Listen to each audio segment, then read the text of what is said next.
तो औरंगजेब को पाकिस्तानी हिस्ट्री में, पाकिस्तानी तारीख में और हमारी इस्लामिक हिस्ट्री में ये कहा जाता है कि वो एक हीरो था हमारे लिए। हमें उसे बहुत अच्छे अल्फाज से याद किया जाता है, जबकि वो एक विलन और एक जालिम बादशाह साबित हुआ। अगर आप हिस्ट्री को देखें तो जितने उसने बड़े बड़े जुल्म किए सिखों पे, हिंदूज पे, ठीक है, बहुत से उसने जुल्म किए आपने 50 साल के दौर में। शाहजहां को 8 साल किले में बंद रखा, फिर अपने भाइयों को खुद ही कत्ल कर दिया तख्त के लालच में। इसने औरंगजेब ने जी बिल्कुल, अपने भाइयों को कत्ल करके तख्त पर बैठ गया। इसने कहा कि मैं अपने भाइयों को कत्ल कर देता हूँ, यानी कि वालिद को जेल में डाल के रखा, कैद करके रखा, भाइयों को कत्ल कर दिया और बादशाह बन गया। और आप कह रहे हैं कि ये एक विलन था जो इस्लामिक हिस्ट्री के अंदर।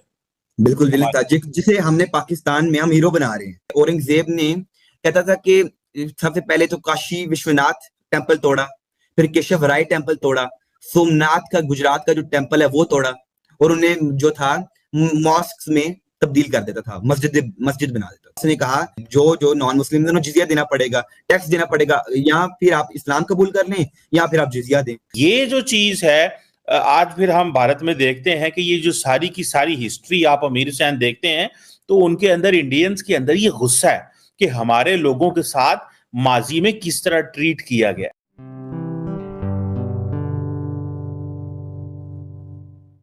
नमस्ते दोस्तों, जय हिंद। निक न्यूज़ भारत की रिएक्शन वीडियो में आप सभी का स्वागत है।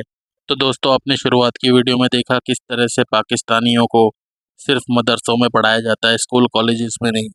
अगर स्कूल कॉलेजेस में इनको पढ़ाया जाएगा तो इनको ये पता चल जाएगा, ये एजुकेटेड हो जाएगा, इन्हें ये पता चल जाएगा कि किस तरह से ये कई जंगें हारे हैं और जो जिनको ये आदर्श मानते हैं, जो इनके लिए सब कुछ हैं, वो कोई पारसी है, कोई अफगानिस्तानी है। अगर दोस्तों ये पाकिस्तानी जो बच्चे हैं अगर एजुकेटेड हो जाएंगे तो इन्हें पता चल जाएगा कि इनके जो बड़े हैं उन्होंने तलवार के डर से शलवार पहनी है और ये भारतीय ही हैं, भारत छोड़ के भागे हैं ये, और इन्होंने एक पाकिस्तान बनाया है जो मज़हब इनका खुद का नहीं है, ये खुद हिंदू के बच्चे हैं जो अपने आप को मुसलमान कहते हैं। तो इन्हें सब कुछ पता चल जाएगा। तो दोस्तों इसलिए इनको मदरसों में सिर्फ पढ़ाया जाता है। और दोस्तों ये इतने बड़े जाहिल बन चुके हैं, इतने बड़े जाहिल हैं पाकिस्तानी, कि इन्हें सच भी बताया जाएगा ना तो ये उसको गलत ही समझेंगे। तो दोस्तों इसी टॉपिक पर चलते हैं आगे की वीडियो की तरफ। धन्यवाद। आप कैसे, आपने तारीख, आपको भी बेसिकली हिस्ट्री पढ़ने का शौक है दरअसल, तो आपकी क्या अप्रोच है औरंगजेब के बारे में और आप कैसे देखते हैं? ओवरऑल कहा जाता है कि ये जो मुगल लीडर्स थे ये इन्वेडर्स थे, क्या कैसे देखते हैं आप? आपकी रीडिंग या स्टडी क्या कहती है? शिमा साहब, सबसे पहले तो देखा जाए तो औरंगजेब को पाकिस्तानी हिस्ट्री में, पाकिस्तानी तारीख में और हमारी इस्लामिक हिस्ट्री में ये कहा जाता है कि वो एक हीरो था हमारे लिए। हमें उसे बहुत अच्छे अल्फाज से याद किया जाता है, जबकि वो एक विलन और एक जालिम बादशाह साबित हुआ। अगर आप हिस्ट्री को देखें तो जितने उसने बड़े बड़े जुल्म किए सिखों पे, हिंदूज पे, ठीक है, बहुत से उसने जुल्म किए आपने 50 साल के दौर में। 49 ईयर्स तक उसने हुकूमत की। शिमा साहब, सबसे पहले देखें, ये बादशाह जो होता है, एक कंट्री का लीडर जो किंग होता है, वो रहमदिल होता है। लेकिन उसने क्या किया? सबसे पहले तो जो थे शाहजहां, उनको उसने एक आगरा के किले के फोर्ट में बंद कर दिया, क्योंकि उसे पता था कि जो इस टाइम बीमार है शाहजहां, उसके जो वालिद हैं वो बीमार थे। उसने कहा क्यों ना मैं तख्त पे कब्जा कर लूं और अपने वालिद को जो है मैं आगरा के फोर्ट में बंद कर देता हूँ। ठीक है जी, वो बीमार थे, उन्हें आगरा के फोर्ट में बंद कर दिया गया। 8 साल तक शाहजहां उस किले में कैद रहे और फिर उनकी इसमें डेथ हो गई। अच्छा। 8 साल एक बादशाह ने अपने बाप को जो है रखा हुआ है। इंसानियत देखें, इंसानियत जो देखी जाती है कि आप अपने खानदान के साथ कैसा सलूक करते हैं।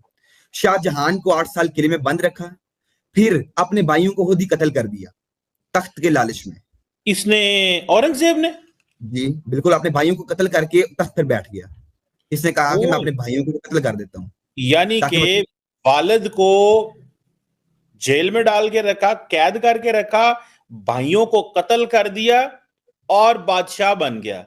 और आप कह रहे हैं कि ये एक विलन था जो इस्लामिक हिस्ट्री के अंदर। बिल्कुल विलन था जिसे हमने पाकिस्तान में हम हीरो बना रहे हैं। हमारी बुक्स में क्या लिखा है कि औरंगजेब वाज अ हीरो। लेकिन दरअसल आप हिस्ट्री देखो, हजारों सिख इसने मार दिए, हजारों हिंदूज मारे, कई टेम्पल्स तोड़ दिए। और चीमा साहब मैं आपको बताता हूँ कि औरंगजेब ने क्या क्या किया। कि औरंगजेब ने कहता था कि सबसे पहले तो काशी विश्वनाथ टेम्पल तोड़ा, फिर केशव राय टेम्पल तोड़ा, सोमनाथ का गुजरात का जो टेम्पल है वो तोड़ा, और उन्हें जो था मॉस्क में तब्दील कर देता था, मस्जिद मस्जिद बना देता था। उसने कहा जो जो नॉन मुस्लिम उन्हें जिजिया देना पड़ेगा, टैक्स देना पड़ेगा, या फिर आप इस्लाम कबूल कर लें या फिर आप जिजिया दें। फिर चीमा अच्छा। साहब जुल्म की इंतहा तो ये थी कि वो कोई भी बंदा उधर औरंगजेब के दौर में अपना रिलीजन को प्रीच नहीं कर सकता। हाँ कई हाँ। पंडित मारे जाते थे, हर रोज पंडित मारे जा रहे हैं, हर यानी कि रोज हिंदू। आप ये कह रहे हैं कि जो फ्रीडम ऑफ एक्सप्रेशन था, जो रिलीजियस फ्रीडम थी, वो नहीं थी।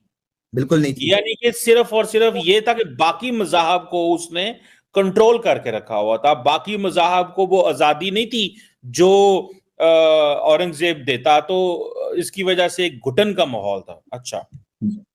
शिवा साहब, हजारों रोज हिंदू मारे जाते, कई पंडित उसने मारे, लाखों लोगों को ऐसे ऐसे ही कत्ल कर दिया गया था उसके दौर में। फिर जो है जी फोर्स्ड कन्वर्जन करवाता था वो। कहता था अच्छा। कि कई जो बड़े खानदान होते थे, हिंदू खानदान, राजस्थान के हाँ अक्सर जो बादशाह होते थे, उन्हें हाँ कहता था हाँ। कि तुम इस्लाम कबूल करो। हम्म। जबरदस्ती उनसे इस्लाम कबूल करवाया जाता था, हाँ जो हाँ हाँ। तलवार के जोर पे, वरना आपको हम मार देंगे। और हम्म। कई ऐसे हिंदूज को कहा गया कि आपको हम मार देंगे वरना इस्लाम कबूल कर लें।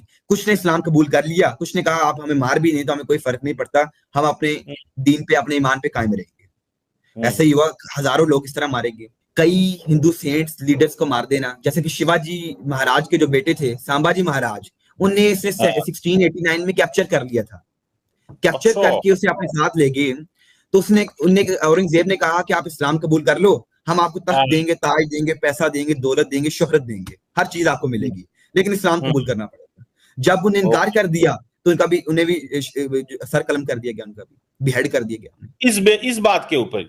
इस बात के ऊपर हजारों सिख इस बात के ऊपर मारे गए हैं कि आप इस्लाम कबूल नहीं करेंगे तो हम आपका सर काट देंगे। तो ये जो चीज है, आज फिर हम भारत में देखते हैं कि ये जो सारी की सारी हिस्ट्री आप अमीर हुसैन देखते हैं, तो उनके अंदर, इंडियंस के अंदर ये गुस्सा है कि हमारे लोगों के साथ माजी में किस तरह ट्रीट किया गया है।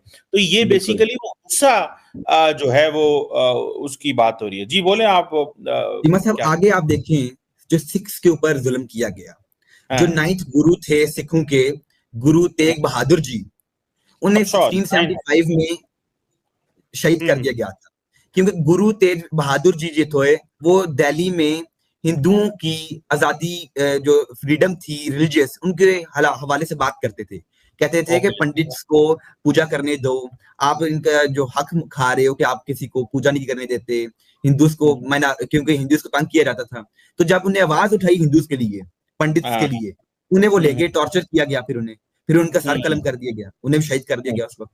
हम्म। फिर उनके जो बेटे थे, जो हम्म। 10th गुरु थे उनके, गुरु गोविंद सिंह जी, उनको भी हम्म। ऐसे शहीद किया गया। चीमा साहब ऐसे देखें, औरंगजेब इतना जालिम था, इतना बेदिल था, रहम उसमें है ही नहीं था कि उनके जो हम्म। बेटे थे, 12 हम्म। साल के 14 साल के बेटों को भी शहीद कर दिया गया जंग में, जबकि बच्चों को जंग में नहीं मारा जाता।